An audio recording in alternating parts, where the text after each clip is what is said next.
bienvenue à toutes et à tous. Donc aujourd'hui, nous sommes ravis de vous avoir parmi nous pour cette after work dont le but est de passer un moment agréable tous ensemble, décontracté, mais aussi très riche en contenu, surtout après une journée peut-être de travail avec vos élèves. Donc voilà, on espère avec Tabea que vous avez votre boisson préférée à côté de vous. Et pour moi, ça sera un petit café. Donc, comment va se dérouler la séance d'aujourd'hui? Donc, tout d'abord, on va vous présenter en fait l'association dans laquelle Tabea et moi on travaille. Ensuite, on va rentrer dans le vif du sujet en vous présentant le programme TestBed. Qu'est-ce que c'est? Comment ça fonctionne? Qu'est-ce qui peut être testé? Pourquoi il faut un programme TestBed? Et ensuite, on pourra discuter vos questions, vos remarques, vos retours. Mais en fait, n'hésitez pas à nous couper la parole, à nous poser des questions. Aussi, si vous n'avez pas envie de prendre la parole, vous pouvez écrire dans le chat. Moi et Tabea, on sera attentive à vos questions. Et juste petite information, donc les diapositives vous seront partagées après la présentation. Et je suis en train de m'enregistrer. Donc, je vais m'enregistrer moi et Tabea, pas les autres, d'accord? Donc, vous, vos têtes apparaîtront pas, juste pour qu'après, je puisse aussi partager cet enregistrement avec vous et que vous puissiez le partager avec vos collègues si besoin. Donc, avant de commencer, à qui est-ce qu'on a le plaisir aujourd'hui? Donc, beaucoup d'entre vous, vous êtes enseignants du primaire. Il y a aussi des startups qui sont présentes.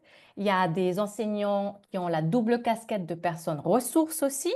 Nous avons des formateurs et nous avons aussi des enseignants du spécialisé. Donc, voilà le groupement de participants aujourd'hui. Peut-être qu'on aura d'autres personnes qui vont se connecter en cours de route. Lors vous aviez la possibilité de dire vos attentes et vos questions. Donc, voici un petit peu ce qu'on a tenu en compte, c'est-à-dire qu'on va évidemment vous présenter les outils. On va évidemment vous expliquer pourquoi est-ce qu'on pourrait utiliser ces ressources, quand aussi. Et puis, évidemment, du côté des startups, elles sont intéressées à savoir si vous avez envie de tester leurs outils. Donc voilà, maintenant je vais passer à la partie présentation du Swiss EdTech Collider. Donc en fait, nous, on est une association à but non lucratif qui a été fondée en 2017 par des profs de l'EPFL.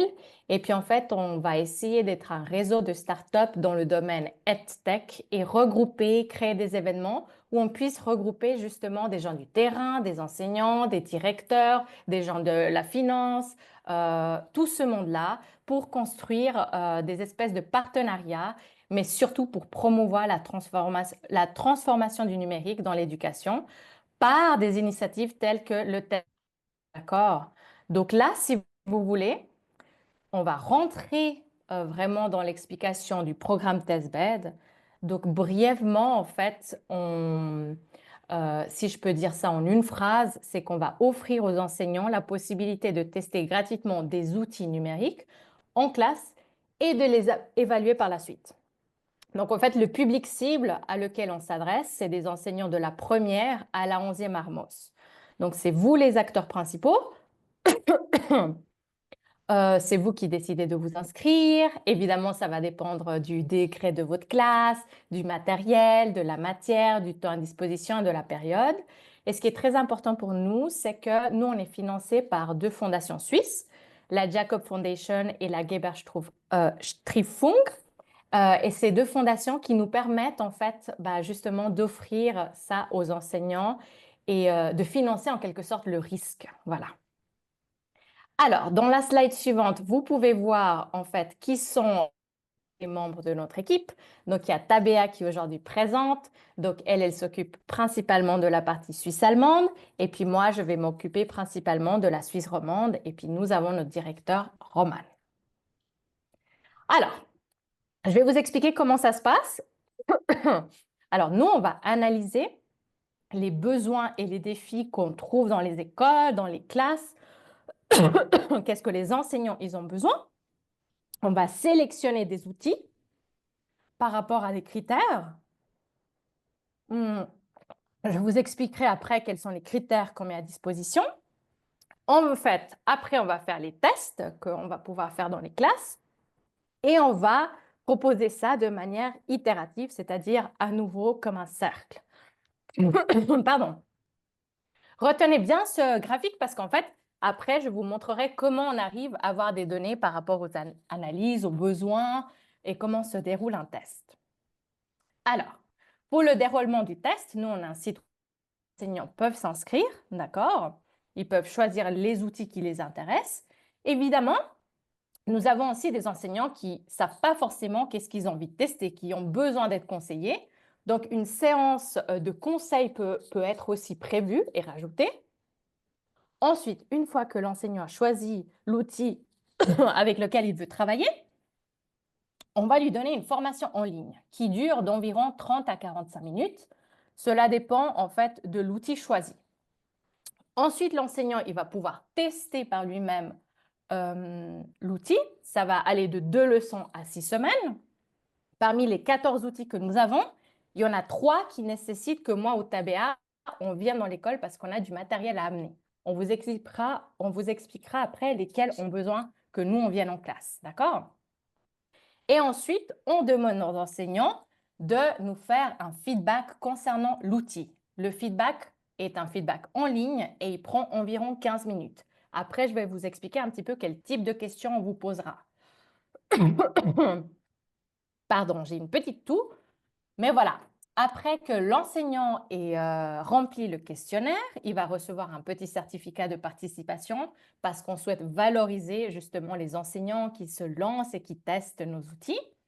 Et toutes les données que nous, on va recueillir, évidemment, on va les anonymiser, mais on va les utiliser pour les donner aux startups, pour que les startups puissent savoir quels sont les points positifs ou les points d'amélioration. Mais aussi, on va en fait nous publier sur notre site web des documents de bonne pratique. Pour nous, c'est très important en fait qu'il y ait une transparence, que n'importe quel enseignant, directeur, parent puisse avoir accès à justement qu'est-ce qui a été testé et quels sont les points positifs et négatifs. Alors, voici un petit peu les questions qu'on pose aux enseignants après qu'ils aient tous testé l'outil. Il y a des questions d'ordre général, il y a des questions de design, de convivialité de l'application de l'outil, comment ils ont perçu l'apprentissage des élèves, l'appréciation globale de l'outil. Et on a aussi des questions générales sur comment s'est déroulé le test-bed et aussi sur la numérisation. Je vous avais montré avant le graphique, vous savez, où on analysait. En fait, les questionnaires feedback vont nous aider justement à savoir qu'est-ce que les enseignants auraient besoin encore dans leur classe.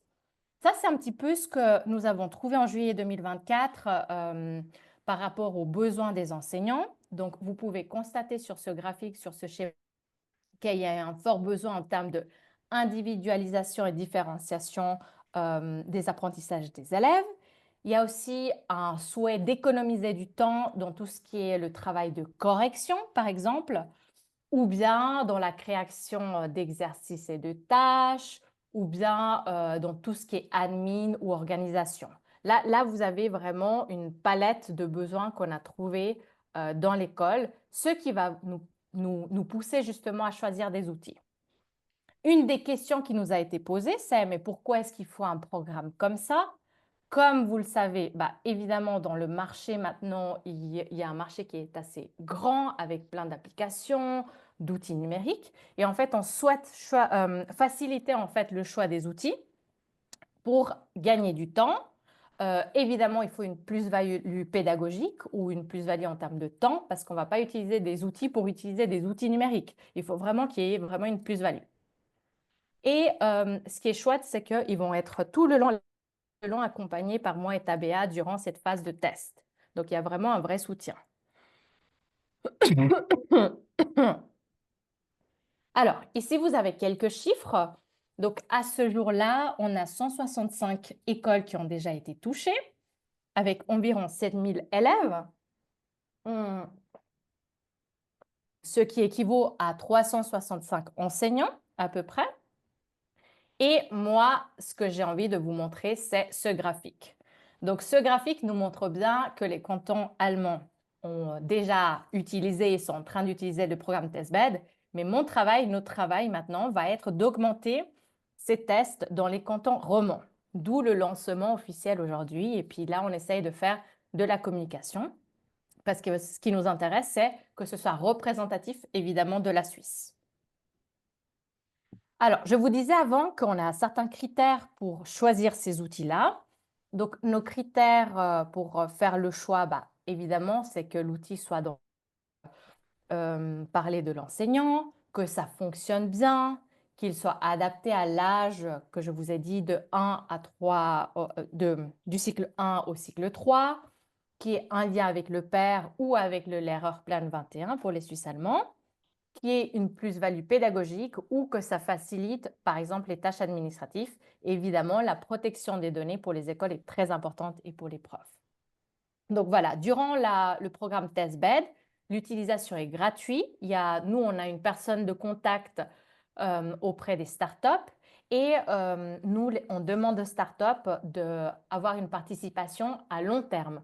Parce que nous, par exemple, on va faire la promotion justement du TestBed et puis on a besoin de construire quelque chose de durable avec les startups. Donc voilà un petit peu les critères qu'on demande aux startups.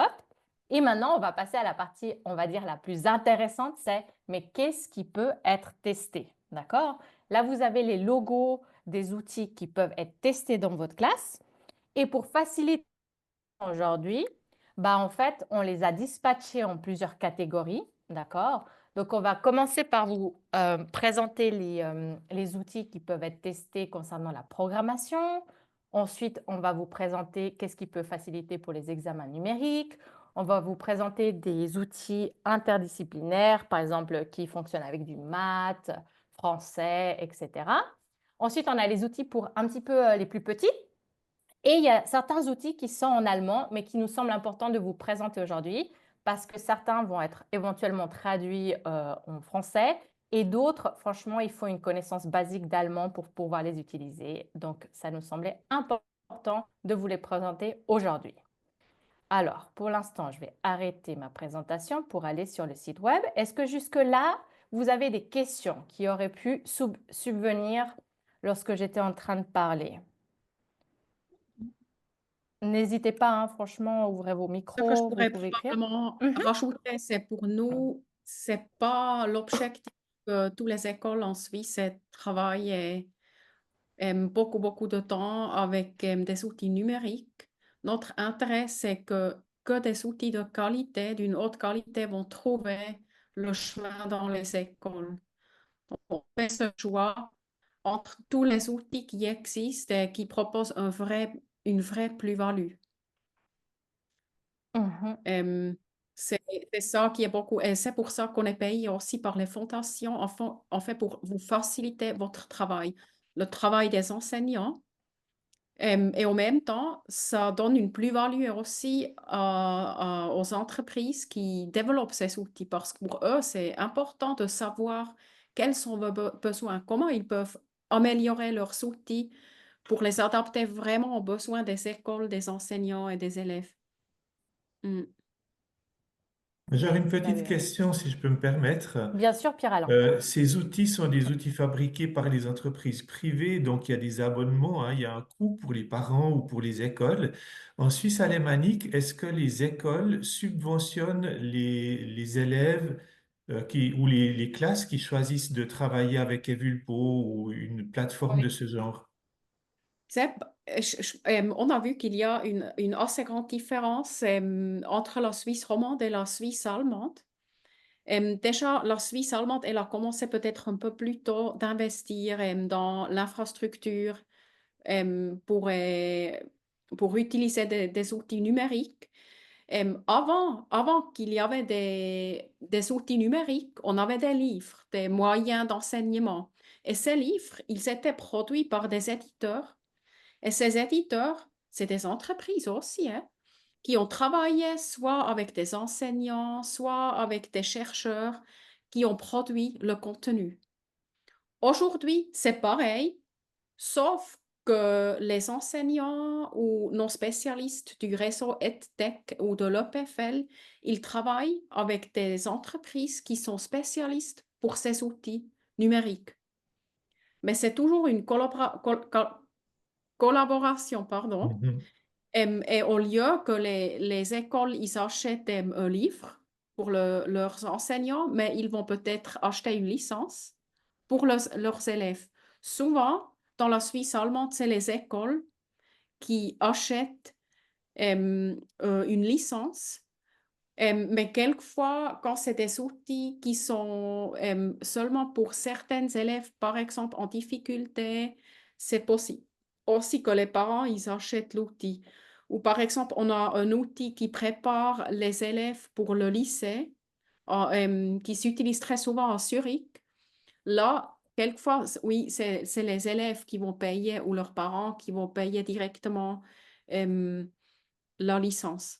Mhm.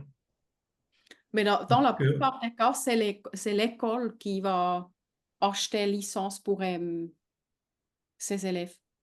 parce que je pense que pour la Suisse romande, là je parle avec ma casquette syndicale, l'aspect de l'autorisation sera très important chez nous.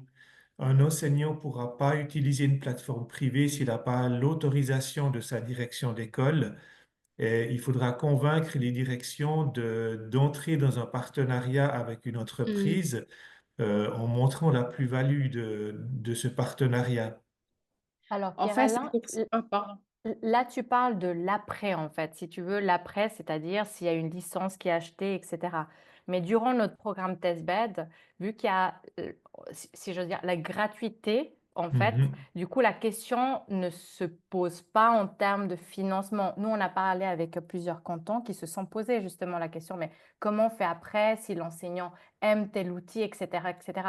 Nous, notre but, en fait, dans le programme TestBed ne va pas être de vendre l'outil, c'est vraiment que vous le testiez pour avoir les feedbacks. Donc, on est encore dans une phase d'avant, un peu comme tu sais, une parenthèse, une one-shot, c'est-à-dire, tu sais, ces bus qui vont d'école en école et qui restent une semaine, 2 semaines pour que les enfants puissent faire une activité à l'intérieur du bus et ensuite le bus change d'école en école. Bah, il faut voir en fait les tests bêtes comme ça, c'est-à-dire tu auras l'accès durant une durée dans ta classe gratuitement et puis l'après-coup, c'est une autre histoire si on ose dire comme ça. Oui. Mais Mhm. je comprends en même temps ta question et juste pour quand même répondre un petit peu à ça, tu vois, on a comme deux stratégies. L'une stratégie, c'est on est en contact avec des directions d'école. On s'adresse à eux aussi. On s'adresse à des cantons entiers pour venir un peu du haut, les gens qui prennent les décisions. Mais on s'adresse aussi directement aux enseignants qu'ils testent les outils parce que ça peut faire progresser les choses et avancer les choses. C'est eux qui vont communiquer à leur direction, mais nous, on a envie d'utiliser ces outils-là. Et ça fait que eux, ils vont probablement prendre cette décision d'acheter ces outils. Donc, on vient du haut et on vient du bas en même temps Oui. avec le programme TSP. Parce qu'en Suisse allemande, on a vu ça, c'est souvent les enseignants finalement qui poussent certains développements et c'est après que les directions qui vont suivre à cette demande. Euh, Mhm. Tu vois ce que je veux dire? Oui. Oui. C'est super intéressant cet aspect-là. Mhm. Mais je suis conscient que ça, des choses vont se faire après, donc je vous laisse continuer la présentation. Pas de Merci souci, beaucoup. Pierre, alors, mais c'est super. Les questions, à n'importe quel Une bonne question. moment, vous nous Mm. interrompez. Là, je suis. Est-ce que là, vous voyez mon écran toujours avec le site du testbed? Oui. Oui, parfait. Alors là, je suis en fait sur le site du testbed où vous avez le catalogue en fait des outils qui peuvent être utilisés. D'accord? Vous, en tant qu'enseignant ou personne ressource, vous pouvez choisir par rapport au cycle dans lequel vous enseignez. Il y a aussi par rapport au niveau de classe. Là, je vous conseille toujours de cliquer quand même la classe en haut et en bas. Par exemple, si vous avez une 6e année, comme ça vous donne un aperçu parce qu'après, ça dépend aussi du niveau de vos élèves. Aussi, vous pouvez chercher par domaine d'utilisation. Et comme on vous disait avant, il y a certains outils qui sont dispo que en français, que en allemand. Donc aussi par rapport aux régions linguistiques. OK? Donc là, ce que je vous propose, c'est qu'on va aller une par une, un petit peu vous la présenter, à quoi ça sert, à quel degré on s'adresse. Donc là, je vais commencer par Candly, d'accord? Donc, hop. Donc, Candly, en fait, ça va s'adresser à des élèves de la 7e à la 11e Armos, d'accord? Et vous aurez besoin soit d'ordinateurs avec des caméras, soit d'iPad avec des caméras, soit même des Natel s'il n'y a pas ça. Pourquoi? Parce qu'en fait, c'est grâce au dessin des élèves que vous allez pouvoir programmer, chaque élève va pouvoir programmer son propre jeu vidéo. D'accord? Donc, en fait, on va lier dessin et programmation. Et puis, le langage de programmation est très facile, d'accord? C'est un langage de programmation par drop, comment on dit? Drop, glisser et Drag and drop. déposer. Exactement. Donc, en fait, ça va combiner art visuel et programmation. D'accord? Ça, c'est pour Candy. Est-ce que Tabea, tu souhaites rajouter quelque chose par rapport à Candy? Non, je pense pour Mhm. pour une première Mhm. impression, c'est très bien. Mm. Très bien. Alors ça, c'est un premier outil que vous pouvez tester. Un deuxième outil que vous pouvez tester, c'est par exemple le robot éducatif Timio, d'accord? Là, ça va de la première à la 11e, voire plus, d'accord? Et puis là, en fait, vous allez programmer des petits robots. Donc, en fait, il y a différents. On peut aller de la découverte déjà du VOC avec qu'est-ce que c'est qu'un capteur, etc., avec les 6 programmes préprogrammés du Timio. Et on peut aller jusqu'à la programmation visuelle, VPL, ou programmer avec Scratch, ou même aller jusqu'à du Python. D'accord? Au début de la présentation, je vous ai dit qu'il y a 3 outils qui demandent que moi et Tabea en soit là. Typiquement, Candly, on est un, c'est-à-dire on vient dans votre classe pour la première intervention. Timio aussi, parce qu'on doit amener les robots. Donc, en fait, on vient, entre guillemets, faire la leçon et vous accompagner lors de cette première leçon. Aussi pour rassurer les enseignants. Est-ce qu'il y a des questions concernant Candly et Timio? Parce que sinon, on passe à Class Time. Est-ce que là, ça va? Oui. Cool. OK, En fait, oh, oui. pardon, je t'ai Non, coupé, je voulais excuse-moi. juste dire, je vais les présenter en même temps, les deux outils. Ces deux outils qui vous proposent de faire des examens numériques. On a ClassTime et Examiner. Et ces deux plateformes basées sur le web pour le contrôle des progrès d'apprentissage ou des examens numériques. La correction automatique des devoirs et des examens fait évidemment gagner beaucoup de temps aux enseignants. Et les deux outils disposent également d'une intelligence artificielle qui aide à corriger les réponses en texte libre. Et l'enseignant a toutefois toujours la possibilité de modifier manuellement les corrections proposées. Et les enseignants, ils peuvent également se regrouper entre écoles pour créer et échanger des contenus de manière collaborative. Donc, c'est plutôt pour les examens numériques et les corrections automatiques. Les deux outils. Ils ont à la base une autre philosophie. C'est pour ça que nous, on conseille de tester les deux en même temps et après que choisir celui-là qui vous correspond le plus. Mhm.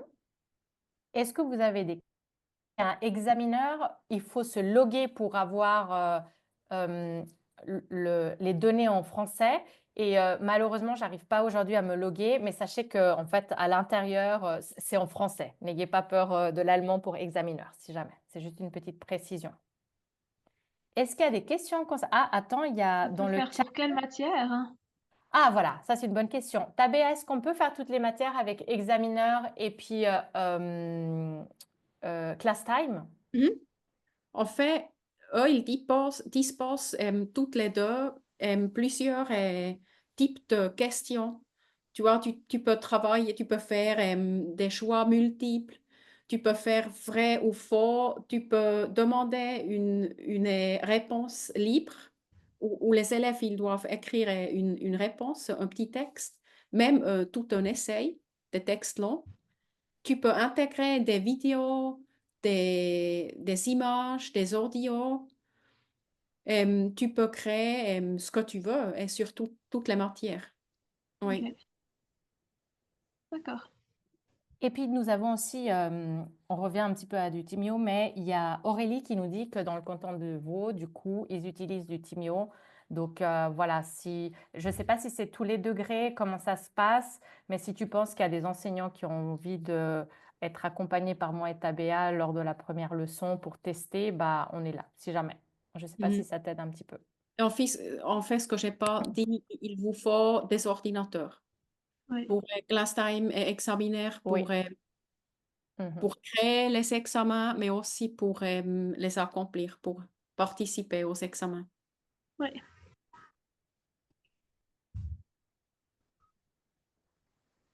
On passe à Brian, Tabea? Oui, en Parfait. fait, Brian, on a catégorisé dans des outils interdisciplinaires parce qu'on peut aussi l'utiliser pour les matières qu'on veut, les cours qu'on veut.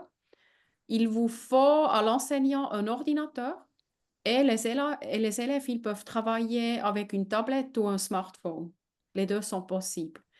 Et Brian, c'est un assistant d'apprentissage piloté par l'intelligence artificielle pour smartphone et tablette qui transforme en quelques minutes les supports de cours. Ça peut être des textes, des présentations, des listes de vocabulaire en univers d'apprentissage ludique. Vous pouvez également utiliser l'intelligence artificielle de Brian et faire créer une unité d'apprentissage complète en quelques clics. Donc, après, c'est l'intelligence artificielle qui va créer le contenu. Et Brian est adaptif, c'est-à-dire que l'application enregistre les résultats d'apprentissage individuels et crée des parcours d'apprentissage personnalisés pour chaque apprenant. Donc, soit que c'est vous qui créez le contenu ou vous donnez à Brian le contenu que vous voulez utiliser pour créer des questionnaires, ou soit vous laissez travailler l'intelligence artificielle. Vous avez le choix, soit manuellement, soit avec l'intelligence artificielle ou un mélange, c'est possible aussi. Merci, Tabea. Est-ce qu'il y a des questions concernant Brian, par exemple? Tout. OK. Bah, je passe à l'outil suivant qui s'appelle Evulpo. D'accord. Donc là, c'est un petit peu pour toutes les matières liées au pair, par exemple les maths, le français, l'allemand, l'anglais et autres. On s'adresse à un outil pour les élèves de la 5e à la 11e. D'accord. Là, on est à l'intérieur des Boulpo. Et en fait, vous, en tant que prof, vous allez pouvoir en fait avoir accès à des leçons qui ont des contenus multimédia, des vidéos, des résumés, des exercices interactifs que vos élèves vont pouvoir faire. Et vous aurez le droit à suivre en fait l'évolution de vos élèves. En fait, ils auront leur propre compte et puis faire les exercices. Il y a une histoire de badge où ils peuvent acquérir des badges. Donc, en fait, ils font les exercices, c'est leur devoir de manière à être pris dans un jeu. Et vous, après, vous pourrez avoir droit aux statistiques de qu'est-ce qui a été fait ou pas. Et vous pourrez aussi donner des devoirs à vos élèves. Donc, imaginons, vous avez envie de travailler du français et puis vous êtes, je ne sais pas, prof de 6e Armos, ben voilà, tous les leçons que vous pourriez utiliser. euh, Ça, c'est Evulpo. Est-ce qu'il y a des questions concernant Evulpo? Est-ce qu'on peut créer un profil d'apprentissage individualisé pour chaque élève? Oui, Oui, effectivement. Tu peux le faire pour chaque élève. Et en fait, c'est ça. C'est chaque élève va pouvoir suivre à son propre rythme et faire les jeux sous forme de parcours pédagogique, en fait. oui. Pour que quand l'élève se connecte, il arrive directement sur les activités qu'on a envie de lui faire faire. Exactement, tout à fait. Et puis là, tu peux voir, il y a une vidéo, il y a la partie théorique et ensuite, tu as la partie exercice avec un test final, par exemple. Mhm. Génial, merci. Pas de souci, avec grand plaisir. Ensuite, nous avons un autre outil qui s'appelle Grasp. D'accord? Donc là, c'est pour euh, toutes les matières et puis vous pouvez utiliser à partir de la 6e, mais en fait, même moi, en tant qu'adulte, j'utilise, c'est-à-dire secondaire ou formation continue. Et en fait, c'est une de contenu pédagogique numérique. Donc, typiquement, moi, aujourd'hui, j'ai mis les slides de la présentation que je vous ai fait avant. Je vais ensuite rajouter, par exemple, la vidéo de l'enregistrement et je pourrais, après coup, vous partager via des liens ou un QR code. Je pourrais vous partager par la suite, en fait, ce qu'on a vu en cours. Et imaginons, vous êtes un prof et vous travaillez dans une même école ou même dans des écoles différentes. Vous pouvez aussi co-produire des modules ou des activités là. Donc, en fait, c'est une plateforme qui vous permet de partager des outils, des documents, des vidéos interactives. Mais les élèves, ils peuvent aussi travailler directement sur Grasp. On peut créer des matériaux pour les élèves, des tâches, des questionnaires, des jeux.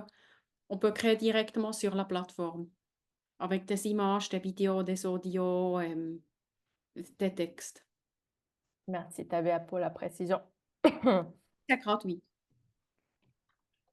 Et maintenant, on passe à un autre outil. Donc, Dynamilis, c'est en fait un outil qui a besoin... alors, on peut l'utiliser de la première à la huitième Armos. Alors, on a besoin de la tablette et c'est nous qui amenons les stylos, les Apple stylos là.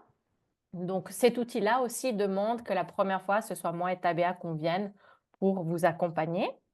Et Dynamilis, en fait, il va de manière ludique encourager des exercices pour l'écriture. Il va analyser, par exemple, la pression du stylo, comment tient le stylo. Donc, ça va vraiment aider l'enfant dans l'apprentissage, en fait, de l'écriture. Donc, vous allez obtenir, en fait, une évaluation qu'on ne peut pas, des fois, le faire à donc, il y aura vraiment une évaluation complète et ensuite, il y aura des jeux qui vont être proposés en fonction de ce que l'élève a envie, a besoin, pardon, pas envie, a besoin de travailler. Donc, voilà pour Dynamilis. Est-ce que tu souhaites rajouter quelque chose pour Dynamilis, Tabea? Oui, ce que je trouve intéressant avec cet outil, c'est en fait, il permet de mesurer des choses qui ne sont pas mesurables sans un appareil. Par exemple, la pression que les enfants utilisent quand ils écrivent, l'inclinaison du stylo, plein de paramètres qui nous font développer une écriture courante. Et initialement, cette application, elle était développée pour des enfants en difficulté qui ont eu dur de développer leur écriture. Et ils ont eu tellement de succès avec cette application qu'ils l'ont proposée aux enseignants. Et l'idée, c'est pas qu'on travaille que avec cette application pour développer l'écriture, mais qu'on la rajoute, qu'on En l'utilise complément. en complément. C'est ça, Mhm. c'est le mot que j'ai cherché. Oui. J'ai juste une question. Oui, bien sûr. Du coup, ça se fait sur l'écran, mais il y a des résultats visibles sur le papier. En fait, si tu veux, quand tu testes, tu vas le faire depuis ton iPad. Et en fait, les résultats, tu les vois, les statistiques, tu le vois depuis l'application elle-même, en fait. Ok, mais après, quand les enfants écrivent sur du papier, Ah. ça améliore leur écriture. Ah, C'est tu dans veux ce dire but-là. le résultat final. Ouais. Effectivement, on souhaite à la fin, la plus-value, c'est qu'il y ait une amélioration dans l'écriture, dans la tenue du stylo et dans les exercices d'écriture. Oui. En Ok, fait, c'est quoi le derrière différent cet d'écrire outil, sur un écran que sur du papier? Excuse-moi, est-ce que tu peux répéter ta question, Aurélie? Parce que c'est quand même différent d'écrire sur un écran ou sur du papier. Enfin, en tout cas, moi, j'ai plus de difficultés à écrire sur un écran que sur le papier. Mhm. C'est pour ça que Tabea et moi, on dit c'est complémentaire. C'est-à-dire, c'est des Ça aide. exercices exactement qui viennent en Mais aide, mais qui vont pas remplacer évidemment le papier crayon, en fait. j'aimerais quand même rajouter parce que c'est important pour comprendre. Il y a beaucoup de recherches derrière cet outil. Et en fait, tu vas voir des résultats sur le papier. Parce que, par exemple, gérer la pression, c'est quelque chose que tu fais sur l'écran, mais aussi sur le papier. Et ça, c'est Attends, je suis en vidéo. Ah, Pardon. Pas de souci, Myriam. C'est les joies du live, tu sais, c'est comme ça. T'inquiète pas. donc, avec l'application, il va apprendre des choses et la motorique. On dit ça en français. Hmm. On va voir Motricité. La motricité. la motricité qu'on va voir aussi sur le papier après. Oui. Ok. Est-ce qu'il y a une autre question concernant Dynamilis?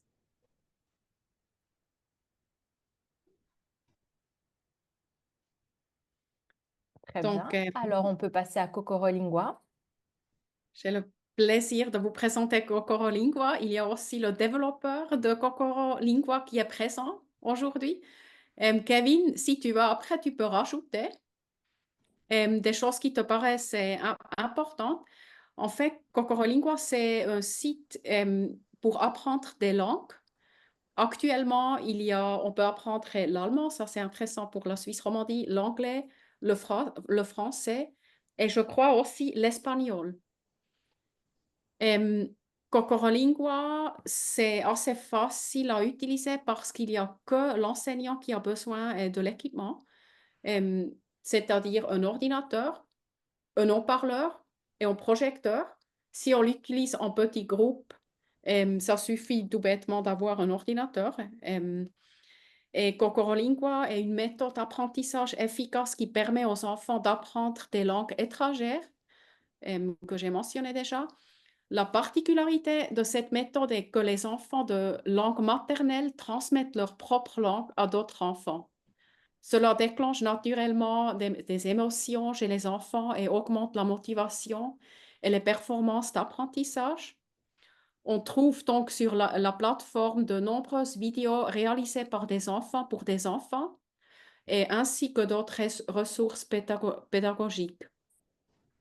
Chaque semaine, il y a une nouvelle vidéo à découvrir et grâce à des jeux amusants et des chansons, les enfants, ils apprennent l'anglais ou l'allemand de manière simple et émotionnelle. Au bout de 12 mois, les enfants ont assimilé 250 mots et expressions d'une nouvelle langue.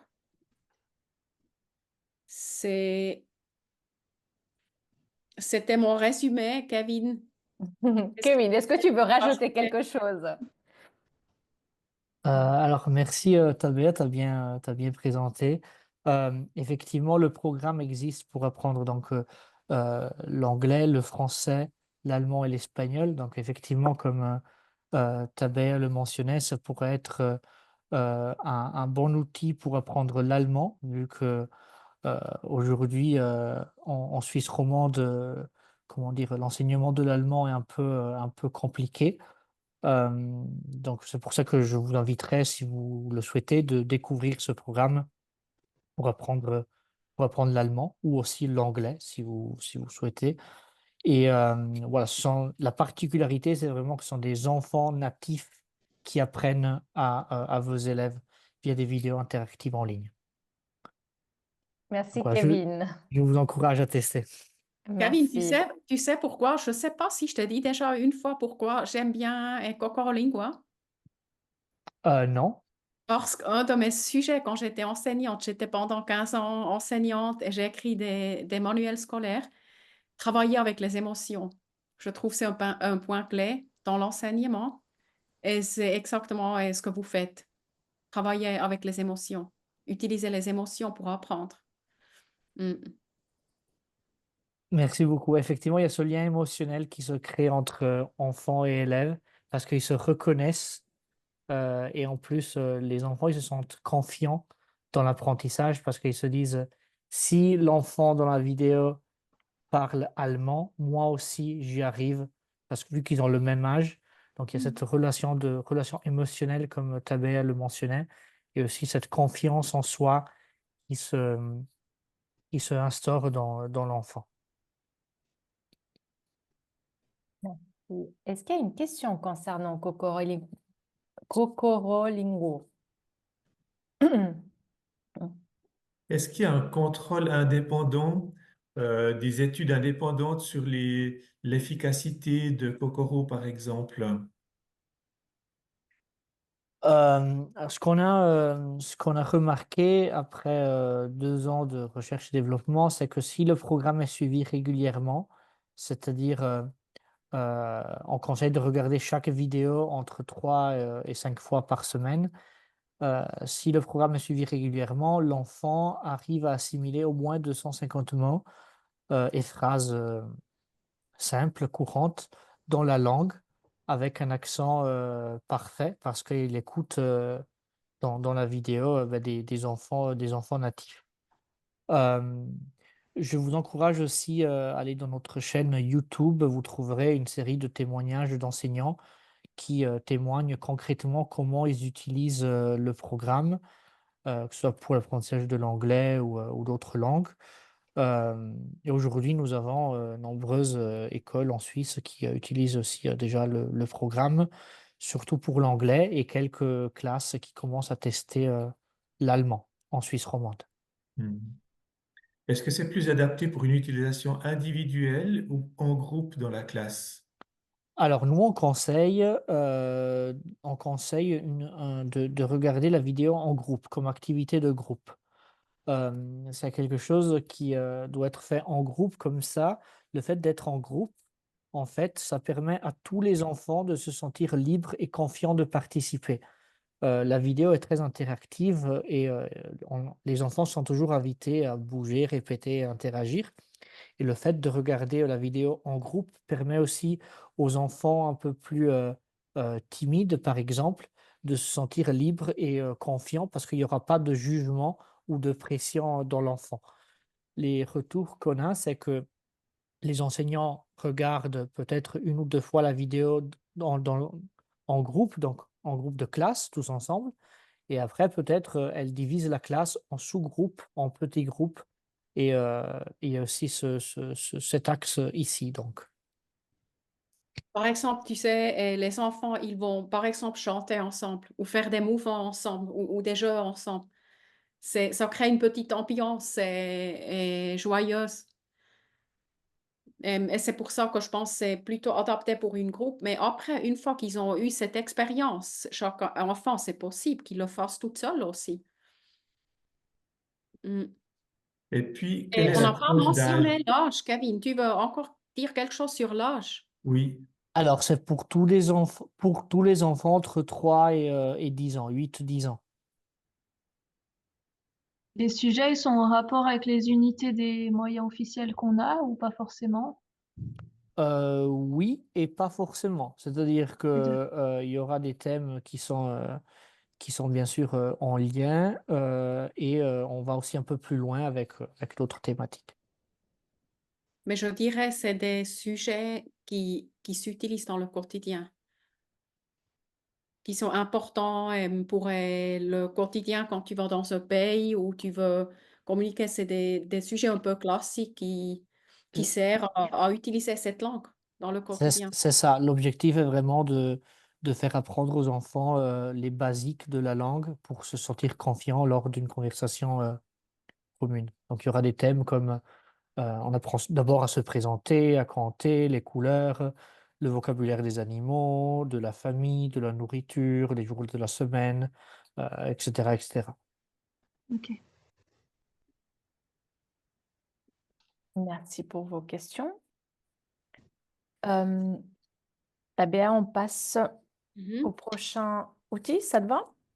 Oui, en fait, on a encore 5 outils en allemand.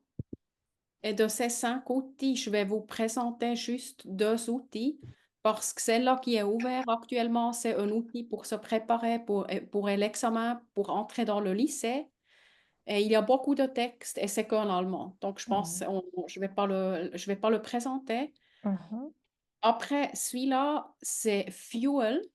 C'est un outil gratuit qui était développé par une université.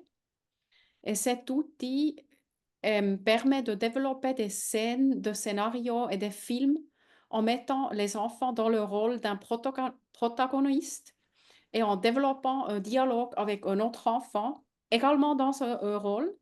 Donc, on pourrait peut-être créer un théâtre ensemble comme ça.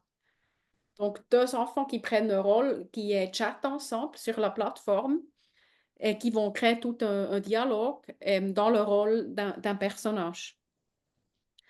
Outre les capacités d'écriture, il permet également de développer des compétences littéraires et transversales, ainsi que des compétences dans le domaine des médias et de l'informatique.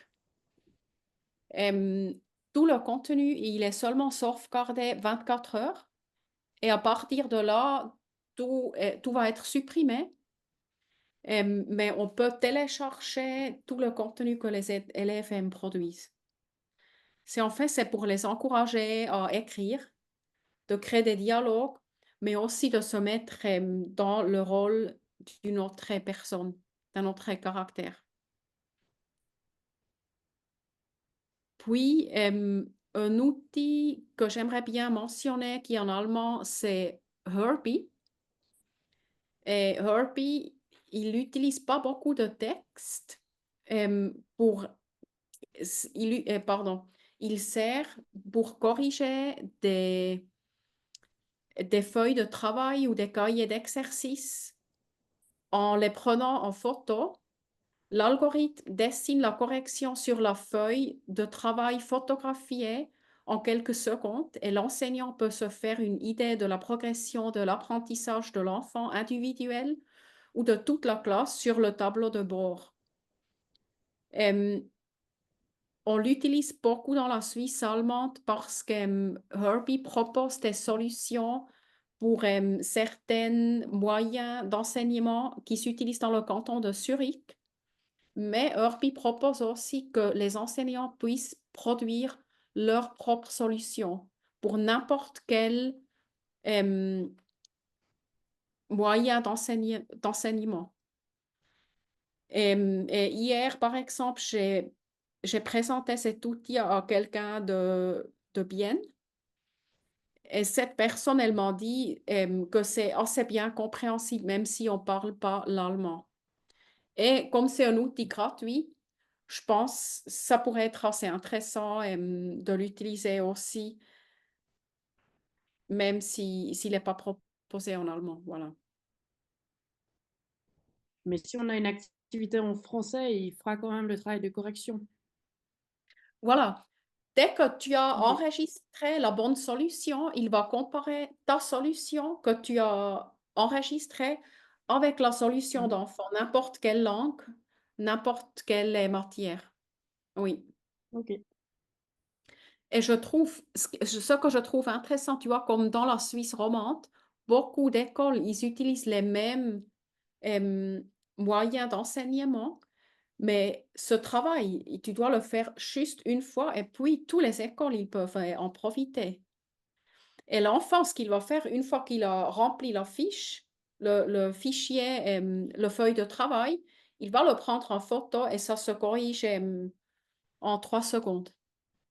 Et celle-là, elle est gratuite, hein. Oui, Ok. c'est un enseignant qui a développé cet outil, qui est toujours enseignant d'ailleurs. Mm. Gagner du temps. C'est beaucoup la problématique qu'on a tous de nos jours dans notre travail, hein. C'est comment gagner du temps avec toute l'admin qui se rajoute dans les classes, etc. Donc, si on peut gagner du temps dans les corrections, pourquoi pas? Parce que là, en allant sur le site, ça met test gratuit et puis sinon s'enregistrer. Oui, en fait, tu vas t'enregistrer, Ouais, mais en fait, Herbie, il est payé par les éditeurs avec qui il produit des moyens d'enseignement. Et d'accord. les écoles, ils vont acheter les livres pour les Oui. enfants, mais les solutions sont gratuites. Hmm. C'est pour ça que Herbie se finance et c'est pour ça que mais les enseignants qui utilisent des moyens d'enseignement et, comment expliquer? Qui n'achètent pas et qu'ils produisent leurs propres solutions, mais ils vont Ouais, rien payer. d'accord. Mhm. Et Ça puis, va rester comme ça aussi dans le futur. C'est leur concept, comment ils se financent. Le business plan, ouais. Mhm. et puis du coup, par rapport au, enfin, il y a quel moyen d'enseignement qui est dessus et puis qui s'autofinance? Avec ceux Mais, qu'on a en Valais, par exemple, c'est mais pris ou pas? rien, Non? pour l'instant, il n'y a aucun Ah, moyen d'enseignement de la Suisse romande. d'accord. Ça veut dire qu'en Suisse romande, il faut produire Ouais, des solutions et oui, adaptées à vos... mais une fois que c'est fait, mais voilà, toutes les ça écoles reste. pourraient, oui, pourraient l'utiliser. Ok. En gros, Myriam, par exemple, imaginons, je sais pas, j'invente, t'es prof de la troisième P et puis tu as un examen et puis tous tes collègues de la troisième P vont utiliser le même examen. En fait, il Mhm. faudra faire juste le travail une fois de mettre la fiche corrective dans Herbie, mais ensuite tous tes collègues pourront l'utiliser parce qu'elle est déjà à l'intérieur du système, si tu veux. Mais je pourrais le faire à l'échelle de ma classe uniquement. Exactement, tu C'est-à-dire peux. faire ma feuille, mettre mon corrigé, et puis après, Tout Oui. à fait, tout à fait. ok. Mais toi, tu peux aussi enregistrer un livre entier. La solution d'un livre est entier. Oui. Ça, c'est possible aussi. Oui. Mais j'aurais pas le droit de mettre la solution d'un livre qui n'a pas été écrit par moi. Oui. Ouais. Oui et non, parce que tu, Bah, tu vas bonne juste question. enregistrer la solution et pas le livre. Ok. Parce que nous, par exemple, un fichier avec toutes les corrections, on pourrait le déposer dessus. Oui. Ok. Ouais. Si ça vous intéresse, bon, tu vas expliquer après, Sophia, Oui, comment faire les comment tests. faire pour vous inscrire? Oui, si jamais vous avez On a envie de déjà tester. expliqué, mais on va peut-être Volontiers, oui. répéter vite fait. Mhm. Tabea, pour les deux, Profolio et Studli, c'est que en allemand, mais tu souhaites juste dire deux phrases comme ça, on est à Oui. égalité pour toutes les startups. Ça te va? Profolio, c'est pour faciliter le choix professionnel. Ça les guide pendant 3 ans, mais il y a beaucoup de textes et tout est en allemand, donc c'est pas vraiment adapté pour la Suisse romande. Après, il y a Studily, c'est une plateforme pour la mathématique, tous les âges, même ça va jusqu'au lycée, jusqu'à l'université, très innovant, mais malheureusement qu'en allemand, et il y a pas mal de tâches avec des textes. C'est pour ça que je pense que c'est pas non plus adapté pour la Suisse romande, mais très intéressant comme outil. Oui. Merci, Tabea. Je vais juste revenir sur le site web, comme ça vous savez comment, si jamais vous avez envie de tester et puis d'être accompagné si vous avez envie de tester l'un des outils. Donc là, vous êtes sur le site web. Comme je vous disais, vous pouvez chercher les outils par filtre. Et si vous continuez plus bas, il y a un bouton qui est inscription au testbed. Et puis là, vous pouvez vous inscrire au testbed sans obligation. Ce qu'on n'a peut-être pas dit dans la présentation au tout début, c'est que si jamais par manque de temps ou tout d'un coup, je sais que vous avez un plan d'études à respecter, si tout d'un coup vous pouvez plus continuer parce que bah il y a un manque de temps ou etc. À tout moment, bah vous pouvez aussi arrêter. Évidemment, nous on souhaiterait que vous finissiez jusqu'à la fin, mais il y a aucune obligation. Et puis là, vous pouvez choisir quel test, quel outil vous avez envie de tester. Et puis si vous n'êtes pas encore sûr, parce qu'à nouveau, tout dépend aussi peut-être du matériel que votre école a à disposition. Moi et Tabea, on peut vous conseiller et puis vous conseiller personnellement. Donc voilà, je pense que là, on a couvert tout. Est-ce que vous auriez des questions qu'on n'a peut-être pas répondu, des remarques? Est-ce qu'on Euh, pourrait dire, mhm. par exemple, qu'on teste pas maintenant, mais peut-être en fin d'année, peut-être l'année prochaine, peut-être. Tu peux à tout moment t'inscrire, donc ça, il n'y a pas de souci en termes de temporalité. Ok. Et il y a aussi des outils où c'est en one shot, c'est-à-dire par exemple l'outil, c'est quoi? Je crois il y a que Timio, non, où on amène le robot une seule fois et puis après, c'est deux leçons. Mais après le reste, tu as une durée de temps suivant l'outil qui peut aller de deux leçons jusqu'à 3 mois, il me semble. Donc, ça dépend de l'outil, de combien il vous laisse le temps pour tester. Oui. D'accord. On a aussi des enseignants qui testent tous les outils.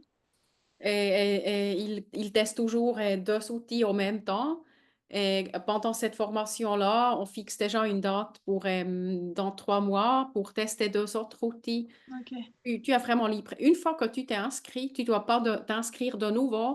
Tu peux juste nous envoyer un email en disant, mais moi j'aimerais aussi tester maintenant tel outil. Et Ok. on fixe directement un rendez-vous avec toi en ligne pour te l'expliquer. Et puis pour les élèves, par exemple, qui s'inscrivent, je sais pas si on les fait s'inscrire à Evulpo, par exemple, quand le mois ou les 2 mois d'essai gratuits sont terminés, leur compte s'efface ou bien d'un coup, ils pourraient se retrouver avec un paiement à devoir faire? Non. En fait, sur Evulpo, je te montre juste, toi, tu les inscris et puis c'est complètement anonyme. Donc, ça, il n'y a pas de souci. D'accord, mais donc tous les tests, en fait, au bout d'un moment, soit les enfants ont plus accès, soit moi j'ai plus accès, ça s'arrête juste comme ça. Exactement, ça s'arrête juste comme ça. Durant la durée du test, c'est gratuit. Il n'y a pas de Voilà. Après, tu n'as pas de résiliation à faire. résiliation à faire, tu n'auras pas de mail de Ok. paiement à faire. Ça, c'est le genre de truc qu'on risque d'oublier, enfin moi en tout cas. Oui. Ok. J'ai vu qu'il y a aussi une question dans le chat. Pouvez-vous, s'il vous plaît, nous expliquer de Yunus, j'espère que je prononce bien ton nom, un peu Oui, c'est plus. parfait. Désolé, hein, je suis sur la route. Non, c'est bien, c'est une bonne question. Oui, c'est Yunus, Expliquez un c'est peu correct. plus comment vous sélectionnez les startups qui seront présentes dans TestBed. Quels sont les critères de sélection et les priorités?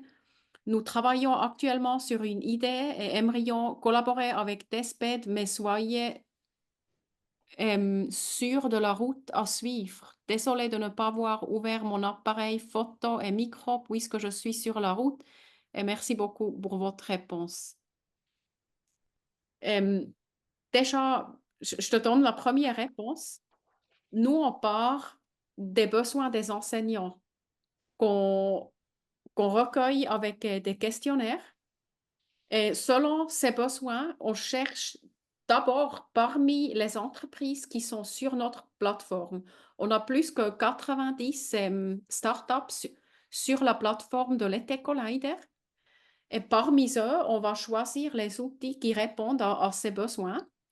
Après, nous, on va les analyser et on va on va vérifier s'ils ajoutent une vraie plus-value aux écoles et s'ils fonctionnent bien, et s'ils proposent les langues qu'on a besoin et si tous ces critères sont bons, mais ils vont apparaître dans le programme TestBed. Quelle était l'autre question? Voilà, et en fait, si ça vous intéresse de participer d'être membre à l'ET Collider, mais on peut vous envoyer les informations de base. Donc, n'hésite pas à nous écrire et que tu sois intéressé avec ton startup et tu vas recevoir toutes les informations de notre part. Si ça, c'est le cas, écris-nous peut-être dans le chat ton email et on va t'envoyer les informations, toutes les informations. Ah, tu es en train de rouler. Mais Merci, t'inquiète pas. Je Sophia, pense que oui, de toute façon, moi j'ai les adresses email de tous les participants inscrits, donc on pourra prendre contact avec Younous. Ça, y a pas de souci. super. Donc voilà, moi j'ai aussi envie de savoir si ça vous parle, s'il y a des craintes peut-être. Peut-être qu'on a ouvert la boîte de Pandore aussi. Aussi, je sais qu'il y avait des membres du syndicat qui sont là aujourd'hui, des personnes ressources. Donc voilà, on est ouvert à vos remarques, à vos commentaires. Euh, donc voilà, on a un petit peu de temps avant la fin, mais voilà, n'hésitez pas à nous faire part de vos remarques ou autres questions si vous en avez. Alors moi j'ai une question à propos de la publicité. Est-ce que les logiciels que vous choisissez sont libres de publicité? Libre de à d'autres trucs qui apparaissent comme Facebook par Voilà, exemple. exactement. Parce Moi, que je pense beaucoup que de oui. plateformes sont pleines de publicité, Duolingo par exemple. Il me semble pas que j'ai vu en fait de la pub dans tous les outils que nous on a proposé. Tabea, tu me corriges, mais il me semble qu'il y a que Pardon, l'outil lui-même. j'ai pas bien compris. Il y avait un petit bug. La Pas de question. souci. La question de Pierre-Alain est, est-ce qu'il y a des publicités qui viennent se rajouter dans nos outils? Mais dans nos outils, j'ai expliqué à Pierre-Alain que j'ai jamais vu une publicité d'un autre truc dans les outils qu'on choisit. Surtout Non. que, tu vois, si l'enfant est en train d'utiliser l'outil et puis tout d'un coup, tu as des pubs comme apparaissent sur Facebook, ça va pas le faire, tu vois. Mm. Oui, c'est vraiment le truc à éviter. La deuxième question, c'est la protection des données. Est-ce que vous contrôlez chaque plateforme pour éviter que les gens se fassent pomper leurs données? Alors, dans notre critère, tu sais, les critères que j'ai cités avant, il y avait la langue et puis il y a aussi, ce qui est très important, c'est la critère des données des profs et des élèves eux-mêmes. Oui, la Mais sécurité.